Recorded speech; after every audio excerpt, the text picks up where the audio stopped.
Did the Oklahoma Sooners get some great news?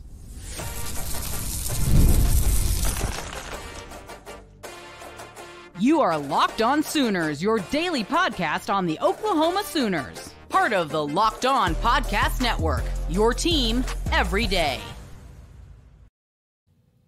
What's up, Sooner Nation? Welcome to Locked On Sooners, and thank you for making Locked On Sooners your first listen every single day. Shout out to all the everydayers. Today's episode is brought to you by FanDuel. Place your first $5 bet, and you'll get started with $200 in bonus bets guaranteed. Visit FanDuel.com to get started. I'm John Williams. He's Jay Smith. And the big news of the day, Brent Venables mentioning that Deion Burks quite possibly could be back for the Red River Showdown, Jay. Possibly, maybe. There's a potential there. Look. We know that the injury that he got in that Tennessee game seems to be a lot more serious because he ended up being a scratch for the Auburn game. And that's when the stress kicked in for us, right? The line moved from -2 Oklahoma to -2 Auburn after that news. I honestly think it was because of him, because at that point, that's 5 wide receivers done for, a game. And so, we made it work. Shout out to my boy, JJ Hester. We're gonna talk about him in a minute a little bit more, but I think that if we can get Burks, this is going to give not only Michael Hawkins another target to go with, but it gives Latrell and Joe John Finley someone else to scheme around, right? I'm feeling like we're building on the playbook more and more every week for Michael Hawkins, mainly because when you threw him out there initially, you kind of gave him a half of a game to go, and then you finally got one full set of schemes for him to run the offense and see how he does. He gave you a big win on the road, hostile environment. Now it's time to really open up that book for him. And let's see what he's made of. Because Texas, they got some film, but they ain't got that much film. Yeah. And that's a talented Texas team, and you're going to need as many weapons as possible going into that one. And getting Deion Burks back, that opens up a lot more for your passing game, even for your run game, because we've seen how effective he can be in the jet sweep game. I know don't say that word. Is a dirty word. We're going to have to censor that one. Not safe for work. At the same time, when Deion Burks has been running it, it's been effective. And honestly, if Jeff Levy would have had a Deion Burks to work with running the jet sweeps, we probably wouldn't feel a certain way about the jet sweeps as we did with my man Drake Stoops running the jet sweeps. All that being said, having Burks back just gives you more in the quick passing game, which Hawkins has got that quick release. I think that's going to be super effective in the quick passing game, but it gives you some screen game options. And we saw Brennan Thompson running those really, really well last week against Auburn. If you have Burks back, again, it's just another option at Hawkins and the offense's disposal that can potentially open things up more for a Brennan Thompson, for a JJ Hester. Again, 2 guys that were pretty largely unproven that you don't really have to stress about. Well, Deion Burks is a guy that you have to stress about. It's a guy that you have to game plan for. You have to account for every time he's on the field. And that means you're going to focus more attention either with the extra safety, you're going to bracket him between a linebacker and your nickel backer, whatever it is. But that's just going to create more opportunities and one-on-one coverages for Brennan Thompson and JJ Hester. So that is huge news for the Sooners if they are able to get him back, because again, a quick wide receiver that can get open fast is a great friend to a quarterback, especially a young quarterback that can just allow him to make some easy throws to get his rhythm going. And in such a big game in a big environment, Taylor Tatum might also be back as well. Javonte Barnes had all of the workload. Now, Gavin Sawchuk got a couple touches there that got wiped out by penalties, but officially stat-wise, Javonte Barnes got all the work. You need to find somebody that can create a little bit of burst, give you some big plays on the outside, or at least big plays in the run game. Yeah, don't worry. We'll talk tight ends on the next episode to wrap up the week as we go through, the bye week or whatnot. But as you mentioned, those runs that Sawchuk got wiped out because of penalty. But outside of that, though, Barnes was moderately effective, right? Solid. Not to poo-poo all over him, but at the same time, he left a lot of meat on the bone. There was some opportunities of cutbacks that could have got larger yards that we really hoped for. Getting Tatum back, I feel like he's got the best vision in the backfield, period, right? As far as healthy players right now. We've got some that we haven't got a chance to see. I still want to see Kaleb Hicks, but we'll get into that another time. He would be a big addition to what we're doing forward. But on top of that, John, looking at Tatum in the pass game also opens things up too, right? He's one of your better pass catchers in the backfield. So You said it perfectly, though. With Burks out there, you've got to account for him.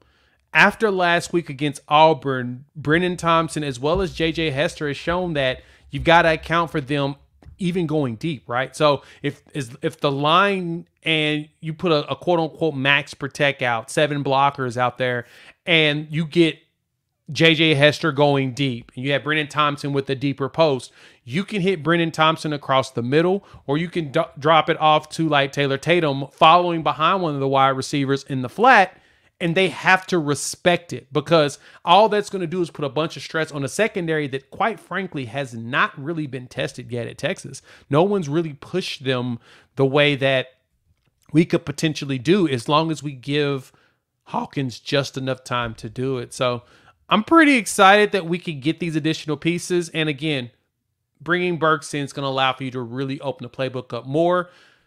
I'm hoping we see some of the young players get some more plays. I'm wondering what Emmett Jones is doing. I trust in Emmett, as you can see by my shirt. We do trust in EJ in these streets at this house. We trust in the EJ, but I still am truly curious about what we're going to do with the rotation of the younger guys. We kind of need to start giving some of these young guys some snaps, some meaningful snaps where they can go catch a ball, get a route, something. That way we can make sure that we have some additional layers just in case we get bit by that injury bug once again. But John, it feels like we're starting to get out of it. Yeah, I know. With the offensive line being healthy last week, and now with Burks potentially coming back for Red River, it's like you're finally kind of getting things back to where they need to be. Now you're still down Jalil Farouk for several more weeks, likely. Nick Anderson, who knows what he's going to be giving you this year. Angelo Anthony, it's hard to know what he's going to give you this year. But other than that, I mean, things are kind of starting to look up. The guys that are dinged up, banged up week to week sort of situations are starting to come back. And that just gives you more talent to work with. And, you know, Deion Burks is just a special talent, just his speed, his athleticism, his strength. And so anytime that you can add that kind of guy back into your offense after not having him for a week, I think it's just going to make life a little bit nicer for Michael Hawkins because you can do so many different things with him out of the slot. And it doesn't overextend anybody else. Nope. You know, whether it's Jaquays Petaway, who I think is a really, really good player, or Zion Reagans, who's I think is a really good player as well. It doesn't overextend those guys. And also Burks is just a guy that's built a little bit differently. And so when teams try to press him off the line of scrimmage, it's a little bit more difficult because the guy, what's he bench is like 500 or I mean, he just puts up so much weight on the rack. I can't remember what it was. I think it's 405 on the bench, like just under like 560 on the squat. Stupid. Yeah. He's on the freak list, which is, I've said it before. He's like a thicker Marquise Brown. He's just super fast and super strong. And it's really, really hard for teams to keep up with him. And so kind of watching what Hawkins was able to do on that throw to Bauer Sharp, the quick slant that ended up getting called back due to the penalty. When that's Deion Burks running that and you hit that and he's got that much room to work with, he's going to be off to the races. I mean, it's going to be fun to watch. And again, Texas is a good team. You're going to need every single piece of ammunition that you've got going into that one because they're a good team. There's a reason why they're number 1 or number 2, depending on the poll that you look at. So, hey, that's not to say that Oklahoma can't beat them. It just means that you've got a big test in front of you. So having everybody back and healthy that you can for that game, especially your offensive line being available, that's going to be very, very huge for Oklahoma. Speaking of Texas, who's got a big challenge? It's the secondary. We've seen some good. We've seen some bad. We've seen some promising. Let's discuss the Oklahoma Sooners secondary coming up next here on Locked On Sooners. Hey, NFL fans, you can start the season with big returns on FanDuel, America's #1 sports book. So when you get a hunch in the middle of the game, you can check the live stats, view play-by-play, so much more on the same page where you place your bets. Like right now, Oklahoma, the line is here. Red River, Oklahoma will be a 14-point dog, 14.5-point dog in this game. So right now, sounds a little bit higher than it should be, but hey, if you go and play on FanDuel right now, they'll give you $200 in bonus bets guaranteed when you place your first $5 bet. So go over to FanDuel.com and go ahead and take that, that spread.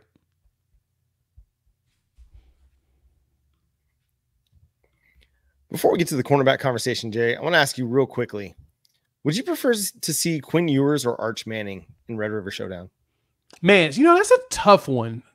And to be honest, I'd rather see Quinn. We know Quinn. We understand Quinn. We did things to Quinn last time that we would like to add to Quinn this time around. So personally, I'd rather go against Quinn. I think with Arch, you get a little bit of the unknown, even though he's been okay. There's some things he needs to work on, but he's young. So that's kind of the expectation. I don't want him to compound it against us. So to me, give me Quinn.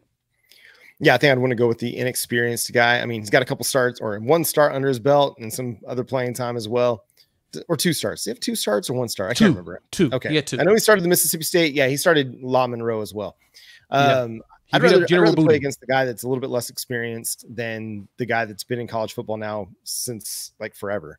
Oh my gosh, he's been around for a while. I remember when actually I started hosting Locked On Sooners, he had reclassified that August to that class so he could go join Ohio State. So that's like 2020 basically at this point.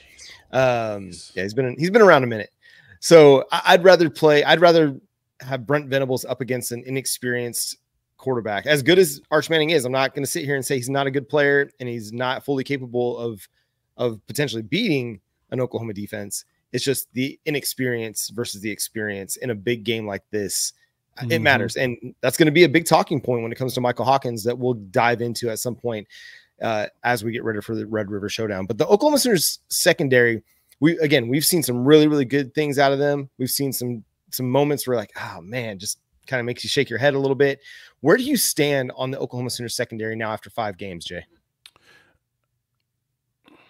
So it's kind of weird to say. Brent Venables did some media time tonight and last night. And he talked about this one thing. He said Woody Washington's been banged up the last couple of weeks, and he really has looked like it. He kind of looked like he wasn't himself, getting cooked on a regular basis. So for me, it's when you have a very aggressive defense, you're going to give up big plays. The big thing is that I appreciate the fact that we were actually competitive in a lot of those plays. I mean, the passes were perfect and the receivers were catching them. Yeah. For us, it's all about we got to do a better job of getting in the right positions and getting in the right spots on certain play downs. Like, right, that Tennessee play where Thornton caught the ball, went 60-some yards for a touchdown. Billy shouldn't have came up like he was going to defend the run, right? He should have stayed a little bit midfield or deeper. Because that 2nd and 2, that's when you take a shot.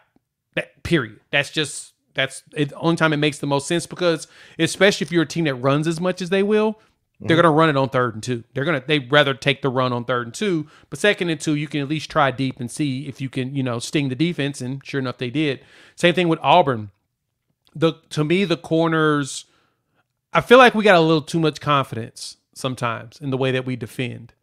And I need people to get a little bit more, not only scrappy, but I need to get their heads turned around so they can try to get some of these interceptions because the ball's been coming right close enough that they can pick it if they're watching it. But it feels like they're getting a little too confident and then they find themselves behind and they got to chase somebody down. We got to get better at that. Yeah.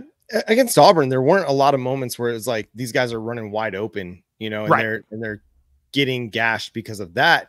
It was just really competitive plays by a trio of wide receivers that's really, really good between Keandre Lambert-Smith and Cam Coleman and Malcolm Simmons. That's a really, really nice trio. Kind of understand why Deuce Knight wants to go play with them.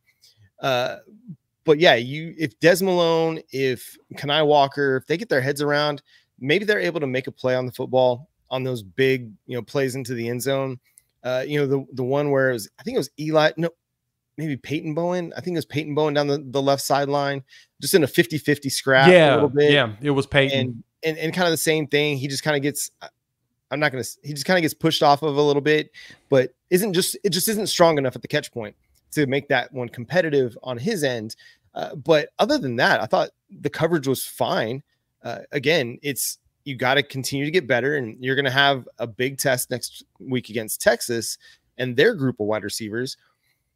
But I like the competitiveness with which Kenai Walker and Des Malone and Eli Bowen are playing with. Obviously, you miss Gentry Williams. The dude is a really, really good cover corner.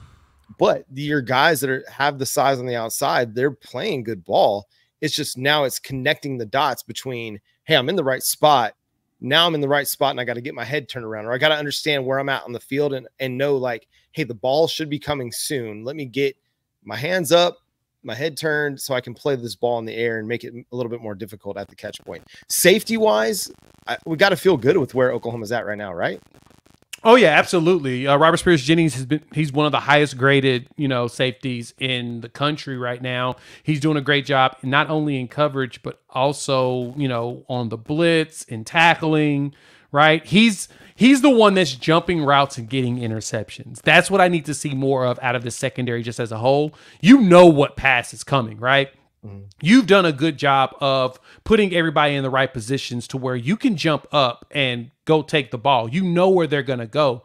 So why aren't we jumping more routes, right? So, but the good thing, and this was crazy, we're trying to find ways to get Peyton Bowen on the field because Robert Spears-Jennings is playing so darn well. So like we thought that, I honestly thought that Peyton was going to end up being starting next to Billy, but it's getting to the point where you need to put Robert Spears-Jennings out there with Peyton and kind of let Billy roam just because RSJ's been so good.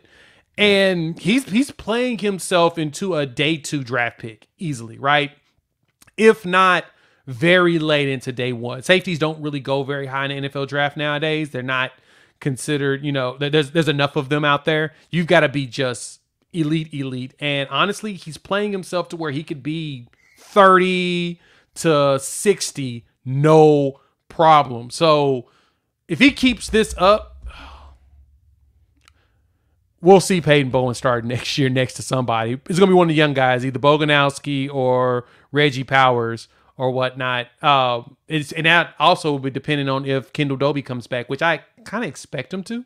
Yeah. After having surgery, I expect him to come back next season. And Dobie, Powers, Boganowski, and Peyton Bowen. Oh gosh, that safety room's gonna be nasty. Yeah. And Jaden Hardy is shown to be a little bit of a dog Hardy out there as well. So yeah, it's encouraging. Yeah, Robert Spears-Jennings has been playing lights out, and I think I just remember back into the 2022 season when he got on the field for like 2 or 3 snaps in that Kansas game, and the way that he played with speed and chased down Jason Bean and hit him hard going out of bounds. Like that's kind of when you kind of opened your eyes to the potential of Robert Spears-Jennings, and now that potential is being fulfilled.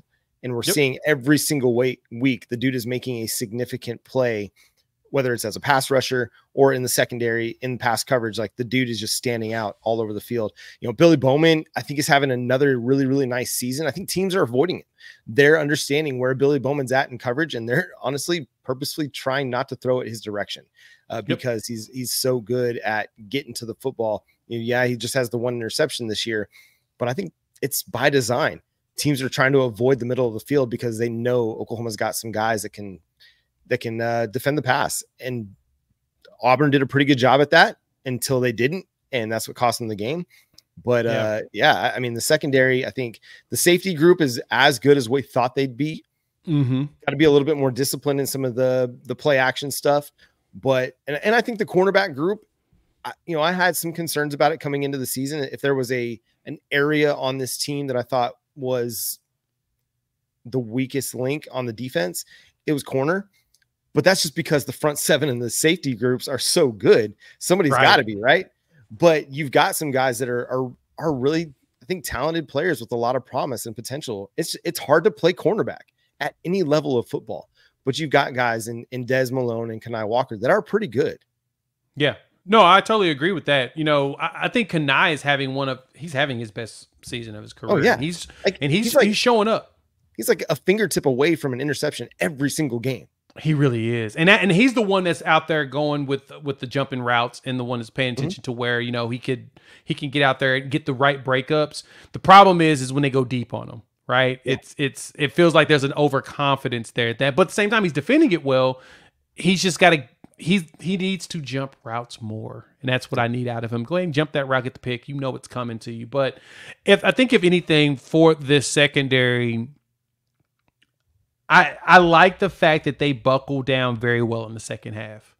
I just need to see it more full game. Now, it sounds like Eli Bowings earned himself some more PT So you'll probably see a lot more him to go along with Dez, who's really good in zone. He's been fantastic, and he's been on some one-on-ones, right? Him and Mario, they battled it out against Tulane, and Mario's been cooking everybody except for us, right? I think we'll probably see more Dez on number 1 wide receivers a little bit more often, but Eli Bowen's going to be rotating in there or whatnot, and he may be short. He's really fast, and he's very scrappy, right? He's been fighting his whole life. Let's put it that way. Right. Well, and I think he gives you an option as your coverage cheetah. Yes. Samuel Masigo's done a great job filling in for, or stepping in for Kendall Dolby. And then you got Trace Ford. That's kind of your big cheetah. He's like they call him the big cheetah, which cracks me up. I love it.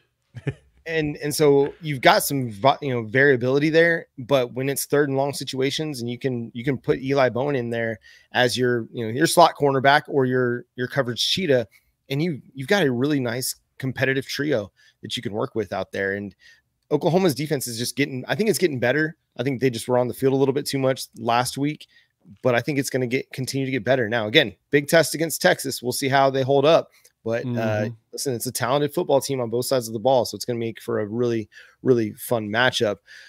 Oklahoma might be getting the benefit of one Texas college football team that's struggling a little bit in 2024.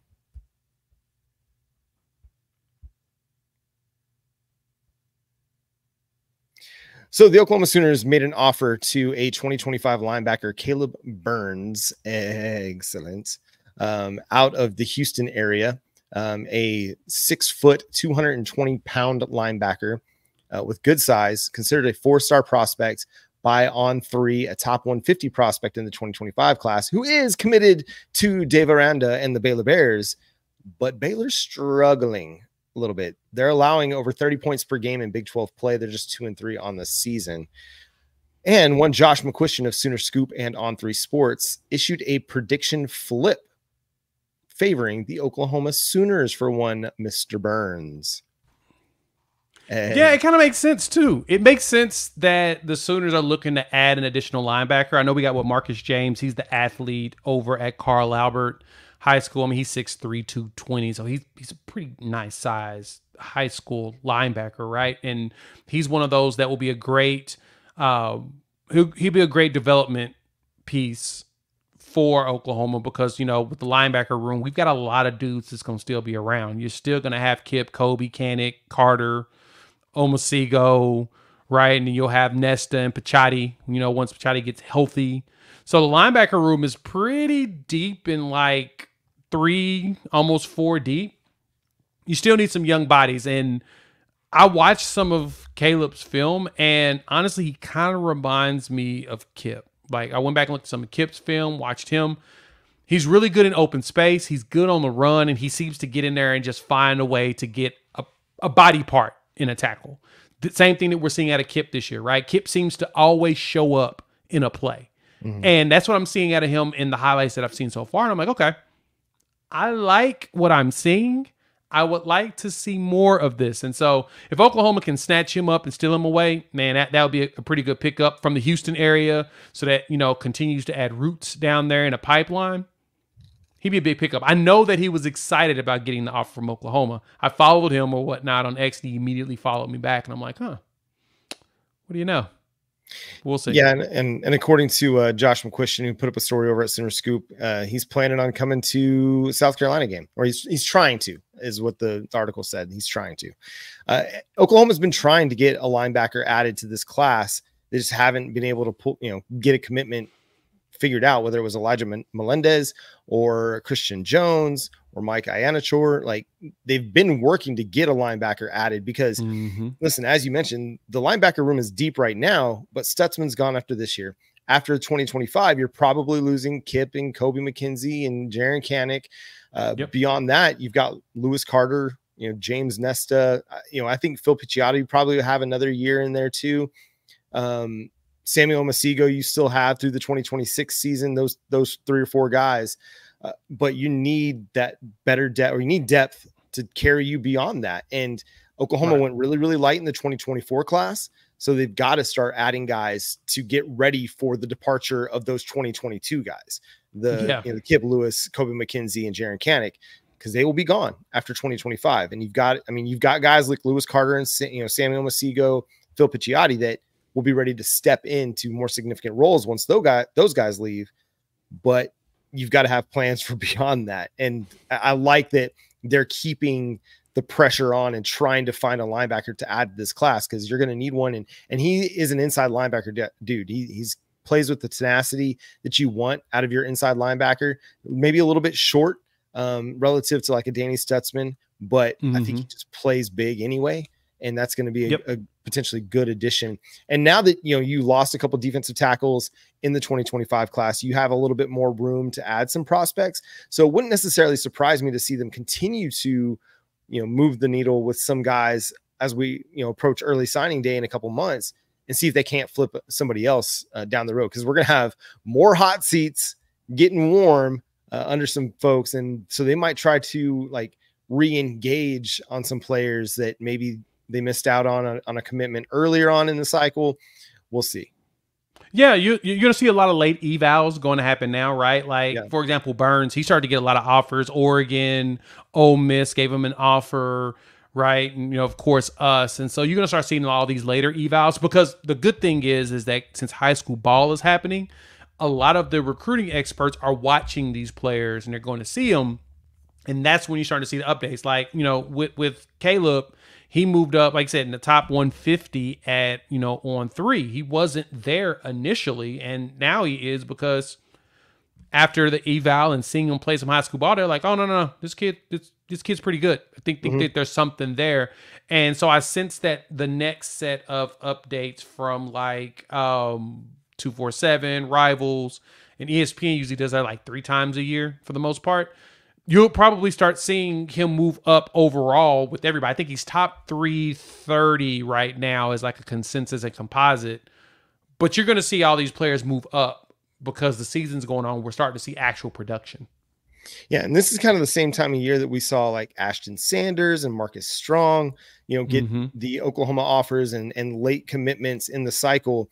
And as we've seen, like those two guys, they might not be part of your 2 deep right now, but they've flashed for you so far this season. And so don't sleep on those reevaluations or those kind of re-pursuits that Oklahoma is kind of getting into late in the recruiting cycle. So it's going to be a fascinating one to watch. We'll see what his timeline looks like. Jay, you got anything else to add here before we get out of here? Yeah, I'm thinking probably. So if he goes Oregon this weekend, which is what was announced, he'll have an Oregon visit next weekend. So while we're at OU Texas, he'll be at the Oregon-Ohio State game and then come in here for the South Carolina game.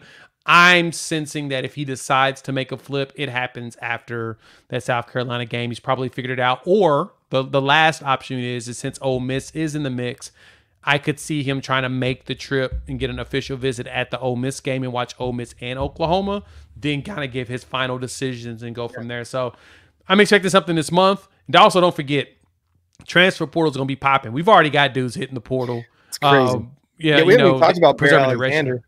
Yeah. You got a lot of dudes jumping in the portal right now because they're going to redshirt and play one season next year or however many years they got left. But dudes are in the portal today. So keep your eyes open for those grad transfers. Yeah, we're going to have to talk about that. The current movement of players opting to redshirt after 4 games in the 2024 season and already announcing their decision to do that. We'll have to talk about that at some point, maybe on our final episode of the bye week to get, before we get ready for OU Texas next week. That'd be a good topic. I think it's I don't know. It's interesting. We might have some differing opinions on it. Maybe we feel the same way. I don't know. We'll find out when we discuss that on our next episode of Locked On Sooners. Thanks so much for tuning in, being a part of the show. Subscribe to the show wherever you get your podcasts. We're free and available on all podcast platforms and on YouTube. So shout out again to all the everydayers that are making Locked On Sooners their first listen every single day. Also go check out the Locked On College Football podcast with our guy Spencer McLaughlin, taking you through all of the top storylines in college football, including the Mountain West Pac-12 imbroglio that's happening right now that is just changing the landscape of the Group of 5 college football product. But still, it's very fascinating, and Spencer's got you covered on all that. Follow Jay on Twitter at Unfair Sports, myself on at John 9 Williams. The show is at Locked On Sooners on all of the social media platforms, and make sure you also go follow Jay at his channel on YouTube Unfair Sports. Read my work at Sooners Wire, as we'll get you ready for OU Texas in a lot of different ways over the next 8 days, 9 days until OU Texas. Are you ready for it? I think my heart rate is already up on the Apple Watch. It's already starting to trend up. So we're gonna have to do some relaxation exercises over the next few 9 days. Get some lavender tea going, burn the essential oils, put on a little Kenny G, and just try to find our chill before we get to Red River on Saturday afternoon. But until next time, he's Jay Smith. I'm John Williams. We'll talk to you then. Boomer. Sooner.